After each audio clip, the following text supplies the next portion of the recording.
जय हिंद दोस्तों, स्वागत है आप सभी का आपके अपने YouTube channel study with PK sir में। आइए दोस्तों, देखिए आज का जो हमारा टॉपिक है वो है कार्बन और उसके यौगिक, कार्बन एंड इट्स कंपाउंड। देखिए कार्बन, हम अपने एटमॉस्फेयर में, हमारे सराउंडिंग में जो भी चीज अवेलेबल है, जो भी चीज आप देख पा रहे हैं अपनी आंखों से, उसमें कार्बन प्रेजेंट है। ये मार्कर कार्बन है, इसमें इस मोबाइल में कार्बन है, मतलब कोई भी आप इंस्ट्रूमेंट या कोई भी चीज आप देख रहे हैं उसमें कार्बन है। ओके, अब आइए मेन बात करते हैं कि कार्बन हमारे लिए कितना इंपॉर्टेंस शो करता है। देखिए, हम लोग जानते हैं कि हाइड्रोजन और ऑक्सीजन ये क्या है, एक बहुत ही इंपॉर्टेंट फैक्ट से, खास तौर से हमारे लिए, क्योंकि हाइड्रोजन क्या है, हाइड्रोजन एक लास्ट ऑप्शन है हमारे लिए फ्यूल का। अगर सराउंडिंग में जितने भी फ्यूल्स हैं वो खत्म हो जाते हैं, लाइक पेट्रोलियम, कोल वगैरह जितने भी हैं, तो हाइड्रोजन हमारा लास्ट ऑप्शन है, मतलब जिससे हाइड्रोजन से हम लोग क्या कर सकते हैं, एनर्जी फाइंड आउट कर सकते हैं।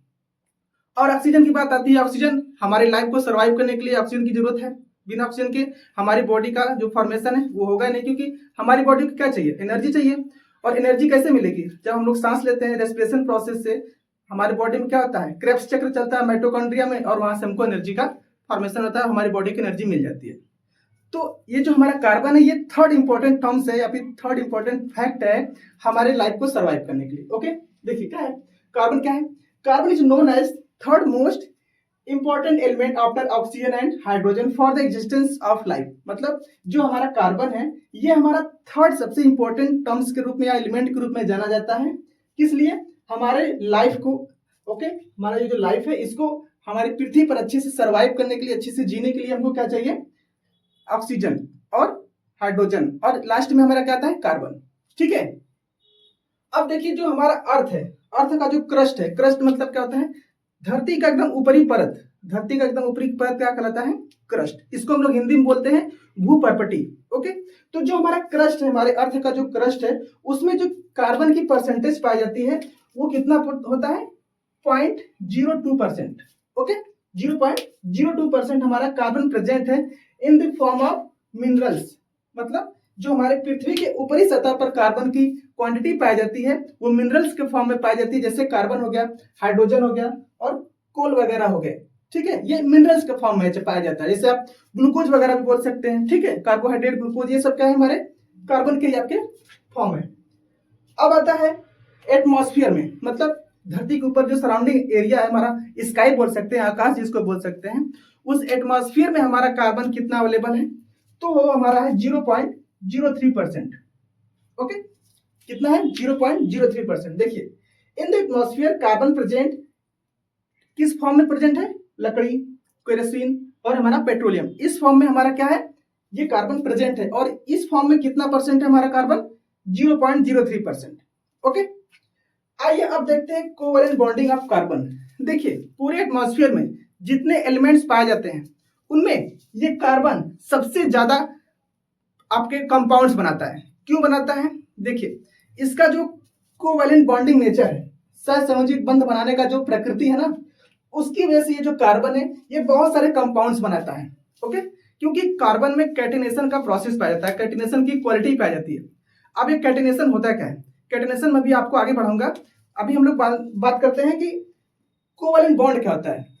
कोवैलेंट बॉन्ड आप लोग जानते होंगे, इसका हिंदी नाम होता है सहसंयोजी बंध।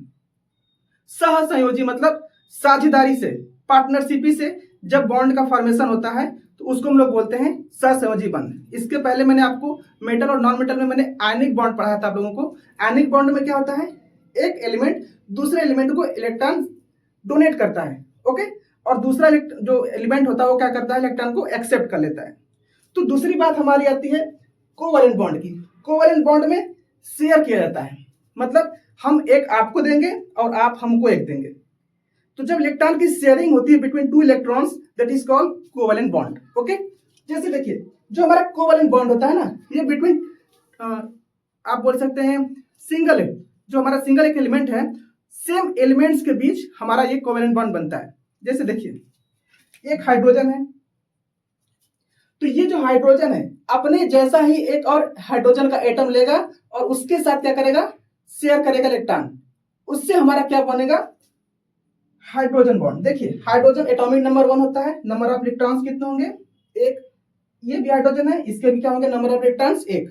तो हम लोग जानते हैं कि कोई भी एलिमेंट होता है वो क्या चाहता है, स्टेबिलिटी चाहता है, स्थायित्व चाहता है, मतलब वो अपने आउटर सेल में क्या चाहता है, नंबर ऑफ इलेक्ट्रॉन्स 2 होने चाहिए या फिर मोर देन 8 होना चाहिए, सॉरी 8 होना चाहिए, ठीक है, 2 से ज्यादा हो और 8 कम से कम होना चाहिए, 2 और 8 के अलावा नहीं होना चाहिए, तभी वो आपका जो एलिमेंट होगा वो क्या होगा, स्टेबल कहलाएगा। तो ये देखिए हाइड्रोजन क्या करेगा ना, इस हाइड्रोजन के साथ एक इलेक्ट्रॉन इसका ले लेगा और हमारा क्या बना लेगा, हीलियम। ओके, तो ये जो हमारा हाइड्रोजन है इसके देखिए 1 और 2 इलेक्ट्रॉन इसका हो गया, तो ये आपका स्टेबल हो गया। लेकिन ये जो हाइड्रोजन है ये क्या करेगा, इसका इलेक्ट्रॉन ले लेगा, तो ये भी आपका क्या बन जाएगा, हीलियम बन जाएगा। तो ये दोनों का देखिए ऑक्टेन कंप्लीट हो गया। ओके, तो आप एक तरह से कह सकते हैं कि जो कोवैलेंट बॉन्ड बनता है वो समान परमाणुओं के बीच लगता है। जैसे देखिए नाइट्रोजन, ओके, 2 नाइट्रोजन के बीच हमारा कोवैलेंट बॉन्ड बनता है, क्योंकि हम लोग जानते हैं नाइट्रोजन का एटॉमिक नंबर कितना होता है, 7, और number of electrons outer shell में कितने होते हैं नाइट्रोजन के, 5, क्योंकि हम लोग जानते हैं कि जो इलेक्ट्रॉनिक कॉन्फ़िगरेशन होता है, इलेक्ट्रॉनिक विन्यास होता है जो नाइट्रोजन का, वो कितना होता है, 2 और 5, क्योंकि इसका एटॉमिक नंबर 7 होता ही है। तो देखिए 7 इलेक्ट्रॉनिक विन्यास होने से इसके आउटर सेल में 5 इलेक्ट्रॉन है। ओके, तो अभी इसको 3 इलेक्ट्रॉन चाहिए ना, और एक्स्ट्रा पूरा करने के लिए, ऑक्टेन कंप्लीट करने के लिए, तो यही ये 3 इलेक्ट्रॉन क्या करेगा, किसी अदर से लेगा, लेकिन ये सेम अपने ही एटम से क्या करता है, 3 इलेक्ट्रॉन के साझेदारी करता है, पार्टनरशिप ही कर लेता है। जैसे देखिए यहाँ पर 5 इलेक्ट्रॉन है ना आउटर सेल में, देखिए 1 इलेक्ट्रॉन ऊपर 1 इलेक्ट्रॉन नीचे, और 3 इलेक्ट्रॉन हम यहाँ पर बना दे रहे हैं, ठीक है। और यही सेम 5 इलेक्ट्रॉन इस भी नाइट्रोजन एटम के पास होगा, 1 2 3 4 5, बन गया 5 इसका 5 इसका। अब ये क्या करेगा, ये वाला नाइट्रोजन एटम इस नाइट्रोजन एटम से 3 इलेक्ट्रॉन लेकर के अपना 8 कंप्लीट करेगा, और ये वाला नाइट्रोजन इस वाले नाइट्रोजन से 3 इलेक्ट्रॉन लेकर क्या करेगा, अपना 8 कंप्लीट कर लेगा, ऑक्टेन कंप्लीट कर लेगा। देखिए ये वाला नाइट्रोजन इसका 3 ले रहा है, ये हमारा बन गया 8 इलेक्ट्रॉन इसका, देखिए 2 3 5 और 3 8, इसका 8 हो गया। अब सेम यही प्रोसेस ये वाला भी नाइट्रोजन एटम करेगा इस वाले नाइट्रोजन एटम के साथ। देखिए ये आ गया, देखिए 8 इसका भी होगा, 5 इसका पहले से था, 3 इसका ले लिया। तो इसमें हुआ क्या है, 2 नाइट्रोजन एटम के बीच इलेक्ट्रॉन का शेयरिंग हुआ, हमने आपको दिया, आपने हमको दिया। ओके, तो देखिए बात है क्या, यहाँ पर एक एक इलेक्ट्रॉन की शेयरिंग हुई, तो इनके बीच जो बॉन्ड बना है कोवैलेंट बॉन्ड, वो क्या बनाएगा, सिंगल बॉन्ड बनाएगा, मतलब हाइड्रोजन और हाइड्रोजन एटम के बीच सिंगल बॉन्ड आएगा, क्योंकि सिंगल जो इलेक्ट्रॉन है ना उसका शेयरिंग हुआ है। लेकिन यहाँ पर 3 इलेक्ट्रॉन की शेयरिंग हुई है, इसलिए यहाँ पे ट्रिपल बॉन्ड आएगा। ओके, क्या आएगा, नाइट्रोजन और नाइट्रोजन एटम के बीच ट्रिपल बॉन्ड आएगा। ओके, ठीक है, ये नाइट्रोजन और नाइट्रोजन में कितना इलेक्ट्रॉन आ गया, सॉरी कितना बॉन्ड आ गया, 3 का। ऐसे ही मेथेन जो होता है, मेथेन के बीच हमारा वही बॉन्ड बनता है। जैसे ऑक्सीजन के बारे में आप समझ सकते हैं, ऑक्सीजन है, ऑक्सीजन का एटॉमिक नंबर होता है 8। ओके, इसका आउटर सेल में नंबर ऑफ इलेक्ट्रॉन कितना होता है, 2 और 6 इलेक्ट्रॉनिक कॉन्फ़िगरेशन होता है। तो इसका जो आउटर सेल है इसमें 6 इलेक्ट्रॉन है, तो इसको कितना इलेक्ट्रॉन चाहिए, अभी 2 इलेक्ट्रॉन चाहिए ऑक्टेन कंप्लीट करने के लिए। तो ये करता है क्या है, ऑक्सीजन अपने ही एटम से 2 इलेक्ट्रॉन की क्या करता है, शेयरिंग कर लेता है। देखिए 6 इलेक्ट्रॉन है ना, तो 2 यहां पर दे दीजिए, 2 यहां पर और 2 यहां पर, 6 हो गया।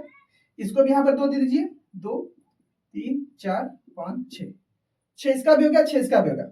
अब दोनों क्या करेंगे, आपस में 2 इलेक्ट्रॉन का शेयरिंग कर लेंगे। देखिए 6 यहां पर है, 2 इसका ले लेगा, 8 हो गया इसका, 6 इसका है, 2 इसका ले लेगा, ये हो गया 8 इसका। लेकिन देखिए हुआ क्या है, इलेक्ट्रॉन की शेयरिंग कितने कितने इलेक्ट्रॉन्स की हुई है, 2 इलेक्ट्रॉन्स की। तो यहाँ पर कितने बॉन्ड बनेंगे, डबल बॉन्ड बनेगा। तो ऑक्सीजन और ऑक्सीजन के बीच कितना बॉन्ड होता है, डबल बॉन्ड होता है। अब आप लोग को समझ में आ गया होगा कि डबल बॉन्ड, सिंगल बॉन्ड और ट्रिपल बॉन्ड बनता कैसे है, इलेक्ट्रॉन की शेयरिंग से बनता है। जितने नंबर ऑफ इलेक्ट्रॉन शेयर होंगे उतने नंबर ऑफ बॉन्ड्स का फॉर्मेशन होगा। आइए दोस्तों, अब हम लोग बात करते हैं properties of covalent bond. Covalent bond या सहसंयोजी बंध की क्या क्या प्रॉपर्टीज होती हैं उनके बारे में स्टडी करते हैं। देखिए दोस्तों, जो हमने मेटल और नॉन मेटल आपको टॉपिक पढ़ाया है उसमें मैंने आयनिक बॉन्ड के बारे में आपको अच्छे से एक्सप्लेन किया है कि आयनिक बॉन्ड बनता कैसे है, आयनिक बॉन्ड की प्रॉपर्टीज क्या क्या होती हैं।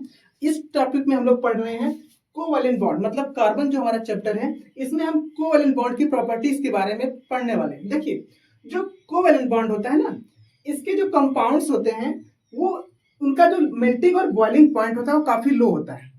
आयनिक जो बॉन्ड होता है उसका मेल्टिंग एंड बॉइलिंग पॉइंट क्या होता है, काफी स्ट्रांग होता है। ओके, किसकी वजह से? Due to smaller intermolecular force. अब ये स्मॉलर इंटरमोलिकुलर फोर्स है क्या? इंटरमोलिकुलर फोर्स को हम लोग हिंदी में बोलते हैं अंतरा आणविक बल।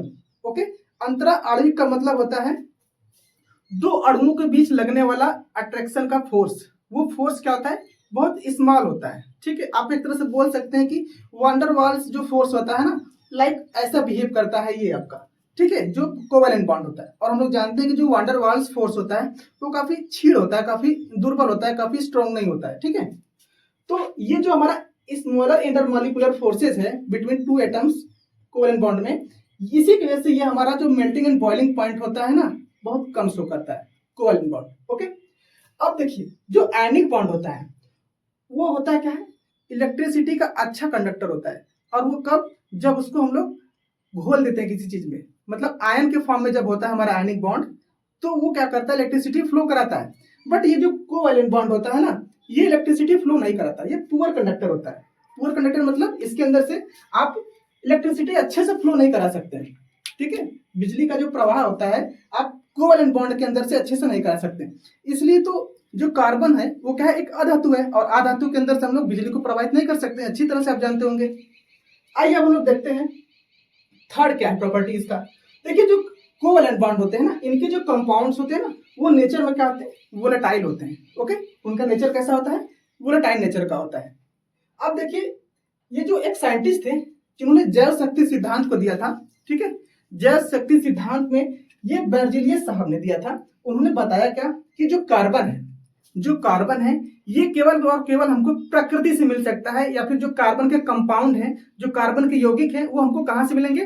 केवल और केवल हमारे नेचर से, केवल प्रकृति से मिलेंगे। हम लोग इसको खुद नहीं बना सकते, मतलब आर्टिफिशियल रूप से इसको हम लोग नहीं बना सकते हैं, ऐसा बेर्जेलियस साहब का कहना था। बट लेकिन किंतु परंतु हुआ क्या कि एक साइंटिस्ट है जिनका नाम क्या था? वोहलर। वोहलर नाम के साइंटिस्ट ने इनके तथ्य को गलत साबित कर दिया और इन्होंने अमोनियम साइनाइड से यूरिया बना के दिखा दिया। ओके, तो बेर्जेलियस साहब का जो कहना था कि जो कार्बन के कंपाउंड है वो हमको केवल और केवल नेचर से मिलेंगे, उनके इस तथ्य को गलत साबित कर दिया वोहलर साहब ने। उन्होंने अमोनियम साइनाइड से यूरिया बना करके दिखा दिया, और उनका ये जो तथ्य था कि कार्बन के यौगिक केवल नेचर से मिलते हैं, हम इसको आर्टिफिशियल रूप से बना नहीं सकते, उसको इन्होंने गलत साबित कर दिया। तो देखिए उन्होंने किया क्या? अमोनियम साइनाइड को गर्म किया और हमको क्या मिल गया? यूरिया मिल गया। ठीक है, अमोनियम साइनाइड को गर्म करके उन्होंने क्या बना दिया? यूरिया बना दिया।